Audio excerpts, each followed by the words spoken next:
right, welcome to the second installment of our houseplant tour for April 2021. So most of these, except for the African violets and the Peperomia frost, live on the top shelf of my grow shelf. Even with a stool, I couldn't film them, so I brought them all down, put them on the table so we can look at them. So let's start with our Rex Begonia type. I believe it's the Jurassic Begonia. I'm not sure, but I just love it. So if you have watched previous tours, you will notice that we have a big space missing here. So I was trying to clip off a spent leaf, and I ended up cutting the rhizome and cutting that big section off. So now we have to wait for it to fill in, but that's okay. She's a pretty quick grower. This is the smallest of the two Peperomia watermelons that we repotted when we split them. Nope, we didn't split them. We had two separate plants, but she is starting to fill out in her little blank area here. So she's still struggling a little bit, but she's finally recovering, which is great. Back here, this one is our Linda Dawn. She's the begonia with the little rough spots on there that kind of look like she's been poked with a pen. We have our My Special Angel here that is just blooming, not blooming flowers, but blooming in leaves. Here we have the African violet that was a baby from another African violet that we'll show you later. And this is when they do this, because the original mom is about this purple right down in here. And when they kind of develop their own look, it's called sporting. So, and then we have our miniature ones here. This one is, saw a couple of new buds coming up, but not quite enough to see. And as you can see, this one is back in bloom. I did do a video a couple of weeks ago on African violet care. I'll post that above and in the description down below just so you can see. At that time, I had cut her all the way back. It doesn't take them long to start blooming for us again. This is another one of the Peperomia frost divisions that I did. Again, pouting a little bit, just a little droopy, but not too bad. And then here we have another Pothos that lives on the top shelf, and she is just really full. I ordered her from Costa Farms with two other plants, and she was about maybe this big, like just kind of take that section there. And she is like really filled out. I love how compact she's growing right now. I do kind of turn her just to make sure that she's not growing heavy on one side. But now that she's kind of filled in the back, I think I'm going to leave her the way she is so that she can start trailing now. Behind her is a creeping fig, very similar to an English ivy, but not as invasive. So, and I love the variegation on these. Then behind her is a no ID begonia. So if you know what this one is, it'd be awesome. These leaves are like they're pale creamy color. They're not white, they're not pink, they're a real creamy color, really pretty. And then next to her is our begonia pink mink, which does have the pink spotting on it. And then we have the other Peperomia watermelon that we repotted, the bigger one, and just continuing to grow and get full. So I still have some of the older leaves on there, but that's okay. As you can see, she's starting to develop new leaves of her own that are almost as big as the ones that she came with. All right. And then here we have our Draconia, which is recovering really well. As you can see, she's got some new growth coming in. That is awesome. We have our Echeveria type no ID right here. And then we have our Ficus Ginseng that is really putting on a lot of new growth since I got her. And then back here we have our leaf propagation experiment going on with the ZZ. And I did kind of tug on it a little bit, and I think they have roots. So I think we're a success. Then these are the leaves that I put in water, and I think they're gone. I'm probably just going to throw those away. And then here we have where I just cut off some of the stalk and put them in water. I don't know if they're rooting yet or not. I haven't taken them to see.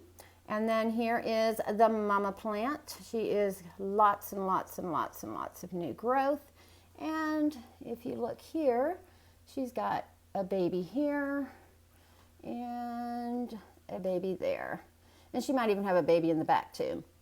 Then we have a Sansevieria, known as the mother-in-law's tongue. I don't know what the official name is. I've always known it as the mother-in-law's tongue.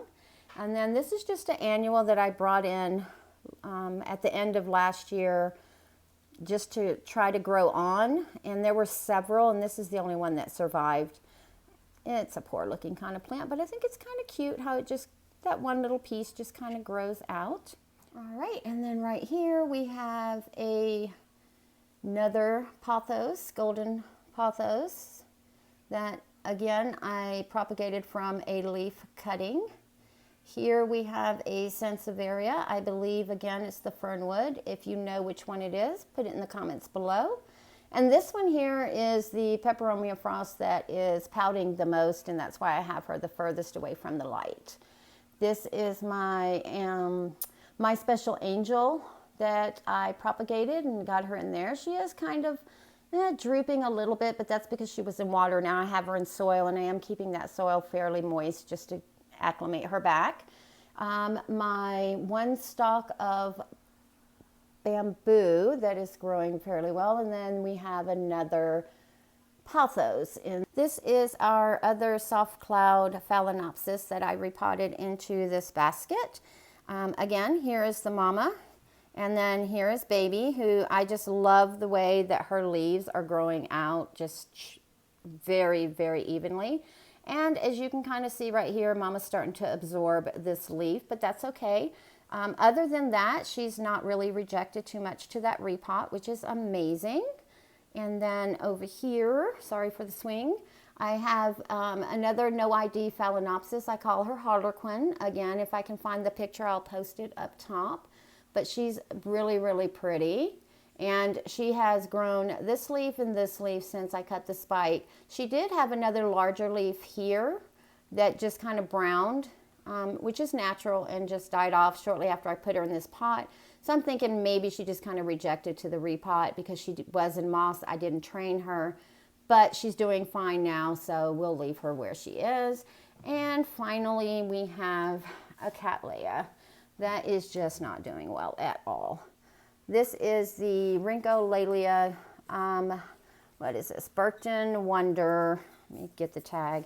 Let's see, Burton Wonder crossed with Donna Chimera Asa, crossed with Rhincolalia Cattleya Pastoral Innocence. I got her in a group of 3, and she did fine. She grew this one, and then she grew this one. And then this one grew, and it has this stuff in there, and I don't know what it is. If anybody can tell me, oh, let me move this other leaf out of the way. If anybody can tell me what that is, I'd appreciate it. It hasn't spread any more than that, but it's kind of rusty looking. But she does have this growth, and then let's turn her around, and she's got 2 growths over here. So I don't know what she's doing. I don't know if she's trying to survive. I keep watering her and taking care of her, but I just don't know what's going on with her. So if you can leave in the comments below what you think might be wrong with her, any suggestions on how to get her better, that would be great. All right, so this here is an Alocasia Poly. And the last time we looked at her, we were waiting for leaves to come out of the stems. Well, as you can see, there is one right there. Other one is right there. See it? It's just shooting out. So those should be completely out and formed by the time we do our May update. And then in front of her is my Pink Mink and Linda Dawn cuttings. I am going to try to propagate them. Again, I've just set them in some water, and hopefully in about 4 weeks they'll have enough roots and I can pot them in soil and make more plants. Here we have another no ID Phalaenopsis who's just done blooming. This is the one that had the double spikes. I will put a picture up on the screen. But she is resting right now. I did cut the spikes off about a week ago, so she's resting. There's no growth or anything going on with her. And then this one here is another big phal. This is the yellow one that has the magenta lip. Again, I'll post a picture. But she is also resting. Here we have our Phalaenopsis that we mounted. These are all the soft cloud cakeys. So far, everybody's doing fine. And I did break that leaf off when I was mounting her, but it's still just doing its thing. It's gotten a little bit bigger, so it's still growing. So she'll just look kind of weird when she grows out that next one. And then next to her is another no ID. Sorry about my throat. Another no ID that is starting to go over. And the more I look at this orchid, the more I do like her. I know initially I said I probably wouldn't buy her, and I probably wouldn't buy her today, but she is kind of growing on me. And so far, no new growth other than that spike. And then down here we have our, let's see, what is this? This is our Phalaenopsis Telsuco date crossed with DPT Pure Moon. She is finishing all of her flowers, and some of them are starting to go over, but she is doing still well in the pot. I did take her out of the decorative pot just to kind of get her to dry a little faster because she was staying a little too wet in that pot. Probably find a different decorative pot for her eventually. Here we have our Antherium that for the longest was just this leaf, literally for a year. This is all I had. Then towards the end of last year, she started producing some more leaves, and as you can see, each time they're getting bigger and bigger, so she should be filling out. Probably won't get any flowers off of her until next year. This one here is a no ID. I just recently repotted her as well.